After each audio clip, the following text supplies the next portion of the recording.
only appeal to the judges.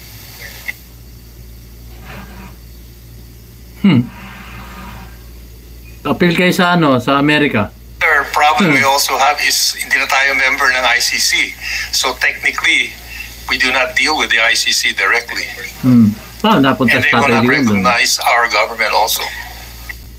Ang mahirap nga dyan, sir, is that you are not dealing with the ICC directly, but you are dealing with the Interpol with the same subject, yung warrant pa rin na galing sa ICC.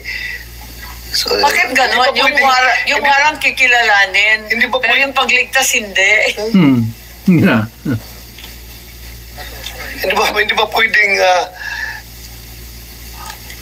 pwedeng pagsabihan ang Interpol na sorry, hindi na namin recognize yung jurisdiction ng ICC. So hindi namin yan pwede ma-effect yung warrant ng ICC dito sa aming jurisdiction. We have to stand as a nation. Yung ibang bansa, gano'n ang ginagawa eh. Ibang bansa, gano'n ang ginagawa. Hindi kami membro dyan. Isnab namin yung warrant ng ICC. Pero ginagamit natin na very lame excuse yung ating commitment sa Interpol. Na napakadali lang naman i-explain sa Interpol yan na hindi namin kayang gawin yan. Kasi hindi namin na-recognize yung ICC dito sa aming bansa. Tayo pa nga mismo naghatid doon sa ICC. Kabaligtaran nga eh. Budget pa ng Pilipino. Pag tayo, pero pa ng taong bayan, aeroplano pinambayan. Tayo ang sumusundo ng suspect doon sa ibang bansa na pinaaresto natin. Pero in this case, ICC or Interpol, as you said, sila ang requesting party. Ngayon, dapat sila nagsundo kay President Duterte dito. Ngayon, tayo. Procurement, pinocure nga eh. Yan sa tayo gumastos doon. Hindi ba, Senator Bato? Nasaan ka na? Wala ka na. Pinutol ka nila? Bakit? Pinutol Senator Bato. Secretary Andre Mortel to acknowledge the presence of our resource person. Ay, tapos na po na yun. Good afternoon, Madam Chair. Mapagpalang hapon po sa ating lahat. Wala na, pinutol na doon. Justice, the Honorable Secretary. So, ayan, may susunod na hearing pa yan, ano.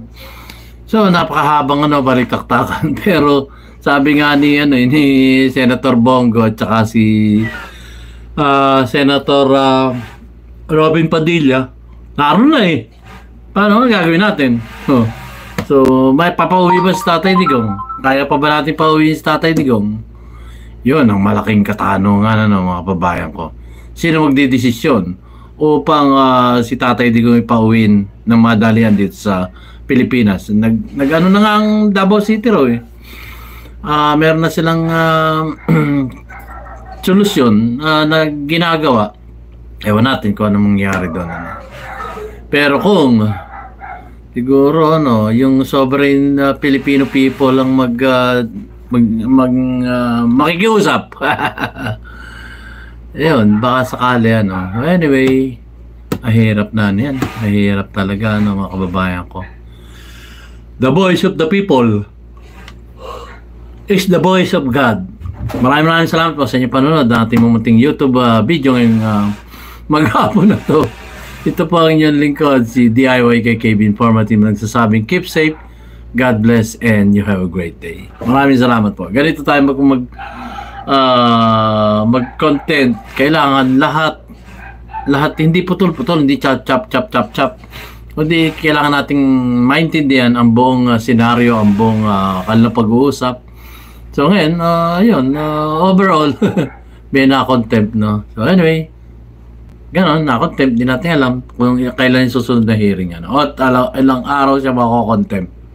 Siyempre, siguro, hindi papayag yung executive, Anyway, maraming salamat po. See you on my next vlog. God save the Philippines. Shukran.